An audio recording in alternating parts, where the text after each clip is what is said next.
All right, it is 28th February, the last Sunday of this month, and let's inform you of what's latest. All political parties will hold political rallies in both Matungu and Kabuchai constituencies ahead of the by-elections slated for 4th March.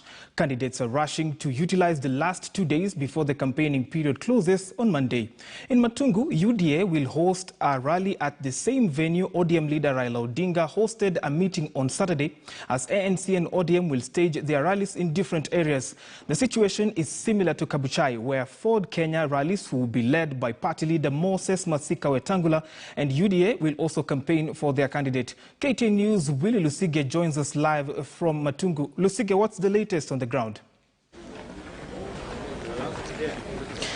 So the campaigns have intensified both here in Matungu and also in Kabuchai in the neighboring Bungoma County ahead of that by-election, which is slated for the 4th of March. And we have had a number of political campaigns taking place across this region, cutting across from ODM, ANC, and we have also UDA candidate. And this has been happening here because we know they are just a few days before the by-election begins, and today and tomorrow they are the only last 2 days that we'll be having campaign. Then after that we'll have 48 hours where we'll not have campaigns. Then we'll proceed to Thursday where we'll be having that by-election. I want to speak with the ODM team led by the governor, that is the former chairman in charge of the COG and the governor for Kakamega, Wycliffe Oparanya. He was here yesterday with the lead of ODM campaigning for his candidate. So far, how are the campaigns? I can say that on our end,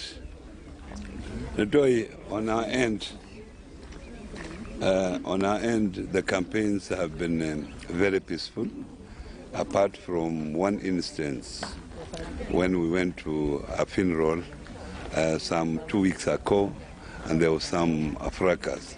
Otherwise, at the moment, we have not experienced any incidents.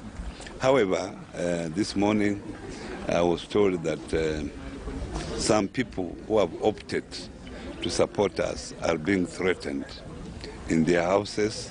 I've been told of one incident, however, I have not confirmed, but I've talked to the security. The OCPD has been here to see me, and I've mentioned to him, and I think he said he's going to investigate. I had also been informed that our opponents are planning to cause havoc during the voting day. This instance we have also reported, but we take it as a rumor. But in our camp, I can tell you, we have had a very, very peaceful campaign. And as a governor of this region, this county, I've said that election is just one day. We shall continue to coexist as people of the county of Kakamega. We shall still need each other. So this is just democracy that we are trying to exercise. So I hope that as we go towards the end of this by-election, we shall continue soliciting for votes peacefully. And we have only 2 days, today and tomorrow. After that, we'll now retreat to our secretariat to make sure that now we organize ourselves for the by-election. To many people, they see this by-election as a die deal for you. They say if you lose this one, then you lose your powers in terms of the Luya politics. I find that very strange. I do not derive power from by-elections.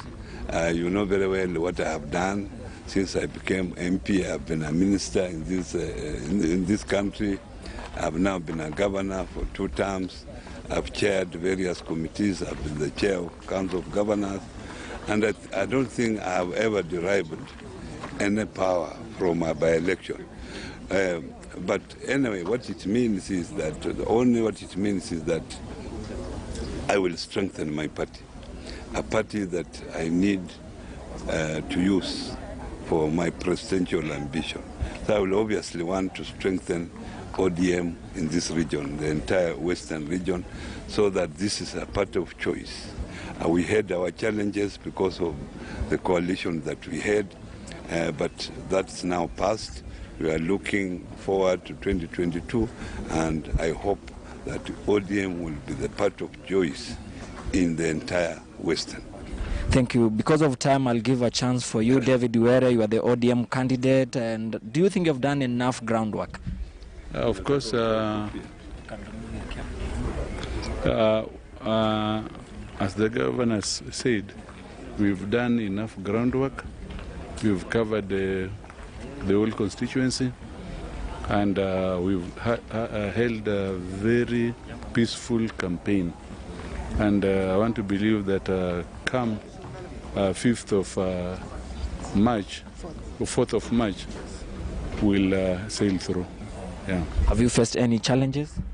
What the challenges that we faced is the threats from our opponents.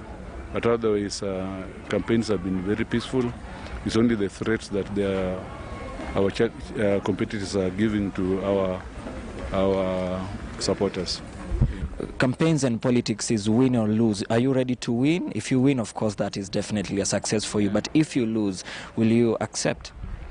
Of course, I lost in 2017 and accepted. So if I lose, life will continue. It's not a matter of life and death.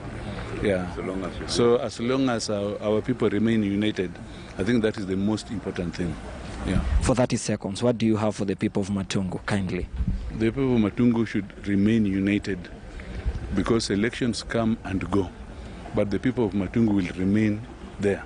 So what I want to tell the people of Matungu, this politics or this by-election should not divide us. They should remain united the way they have always been. And okay. Okay, so because of time, that's where we'll wind up for today. This is the ODM team being led by the former COG chairman, that is Wycliffe Ambetsa of Oparanya. It has been campaigning here in Matungu for their political candidate, that is David Were, and they have said they have faced a number of challenges to do with the security, but they have followed up with the right people to be able to make sure that they have peaceful campaigns for the 2 days remaining ahead of the 4th March by-election here in Matungu, which also will be the same day that a similar by-election will be held in Kabuchai. We'll be following up on that and to see how things will unfold until tomorrow, the deadline for the campaigns. Thank you so much, Willie Lusigi. And those are strong statements there that elections come and go, but the people of Matungu and by extension Kabuchai should remain united.